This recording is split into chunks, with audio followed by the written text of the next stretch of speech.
let's talk about Saw X, another installment into a long-running horror franchise. Somehow this thing is still kicking. This is the 10th installment in the Saw franchise. We actually Wow. reviewed Spiral a couple of years ago, which was like this weird spin-off, like Hmm. offbeat film that wasn't totally connected to the main franchise. It was trying to do something a little bit more dramatic in tone. Chris Rock, Samuel L. Jackson, sort of a different take on that lore and that franchise. Didn't quite work. Mm-mm. It wasn't a complete mistake, but it wasn't great either. I think we kind of both walked away like, I don't know if that was really the way to go.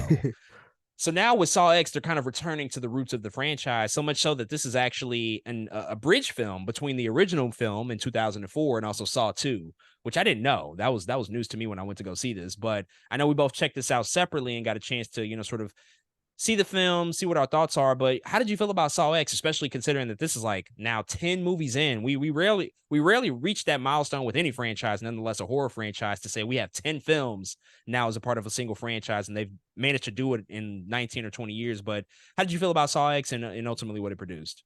What's really funny about this franchise is not a lot of them are like good movies, if we're really being honest. Not I really. love Saw, but I will still tell somebody I love Saw. It's like the craziest thing. I don't know what hold that Saw has on us with the gore porn and all of that stuff. I don't know what it is.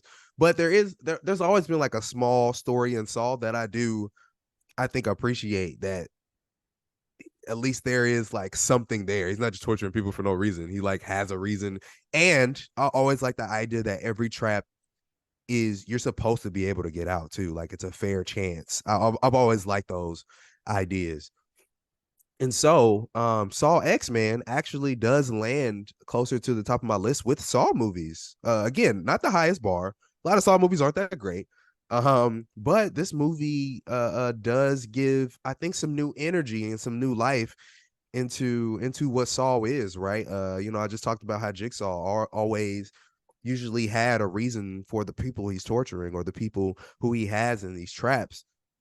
This movie decides to make it a little bit more personal in the way by which they give you all of the reason up front, right? A lot of times in previous Saw movies, it's like, why are you torturing this person? Oh, here's a flashback of something. This guy accidentally ran into his wife that was pregnant and now she had a miscarriage. Just like, oh shoot, that's a dark. Oh, and then a flashback to the present. Oh, this is why he's in the trap. Instead, they give us an entirely different story here, where Jigsaw is going through something with some people. Again, I'm not going to spoil the whole story for you, but he's going through something with some people, and it's like, oh, that's where this movie is going. Now here's the reason why these people are in these traps. I love that because now we can just focus on like, oh shit, what's going on here?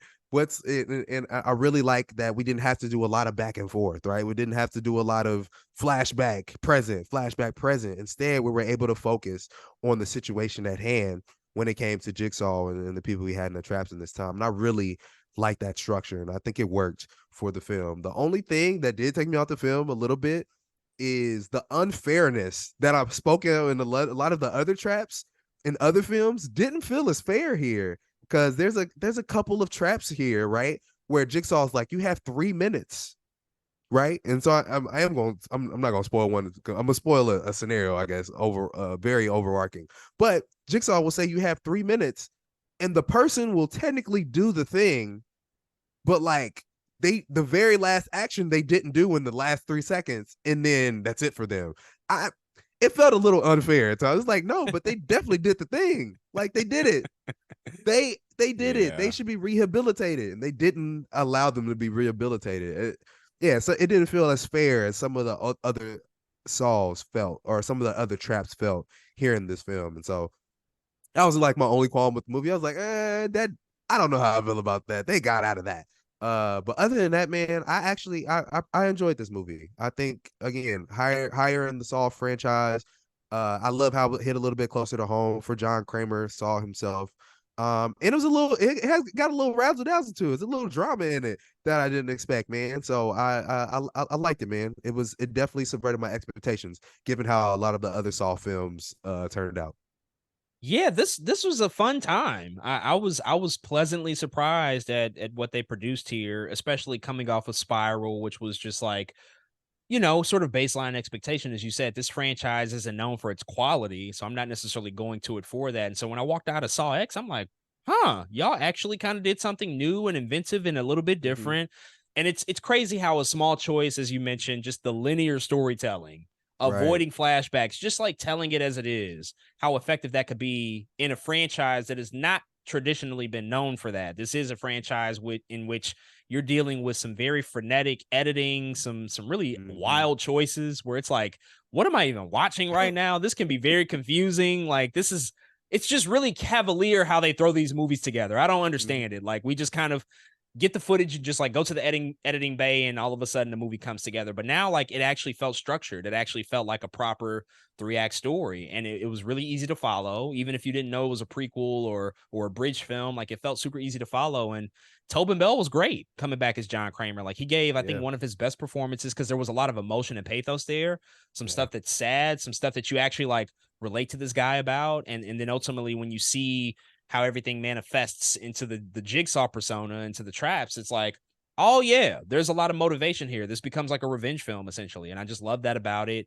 And probably the best thing that stands out about this movie in particular compared to maybe some of the recent installments is the fact that John Kramer has a suitable villain to go against. Like he's not the villain of the Mm. film. I'll just say that like there's a Yeah. really really good villain in this movie.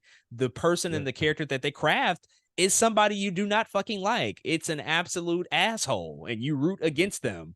And I just love what they did there with that in crafting a character to make you actually root for the John Kramer character. And the traps were interesting. I liked them. The ending, that was a leap perhaps in terms of like how things like wrapped up. It was like, oh, well, that feels a little too convenient on how we got there. But I Uh-huh. think you can only go so far with, with some of these movies in sort of, allowing yourself to suspend your disbelief. But beyond that, I had a fun time. It was good. I like that they were able to sort of revitalize it at this point in the game. This became the most critically acclaimed Saw film of all time, just based off of reviews. Like everybody went and saw it and liked it essentially. And Yeah. again, 10th film out, you don't really see that happening. And I know Lionsgate, they're looking to sell, which is why they are rebooting and adding new installments into a lot of their other franchises. This is much better than Expendables 4. That piece of shit, don't see that. That was another franchise that they tried to restart. And what the fuck? Like, I could have walked out of that movie. That I don't ever really do that, but that was a movie that I strongly consider like an hour in. I'm like, I might leave this theater right now. But I'm happy to say that Saw X is not the case for this. They actually did a good job. Hopefully, the Hunger Games movie that they are, sort of relaunching. Ooh. Hopefully that's Yeah. good. I hope that has some good stuff to it. So Lionsgate is in a interesting place right now. They're looking to sell, and so they're trying to get a lot of these big franchises back on the drawing board.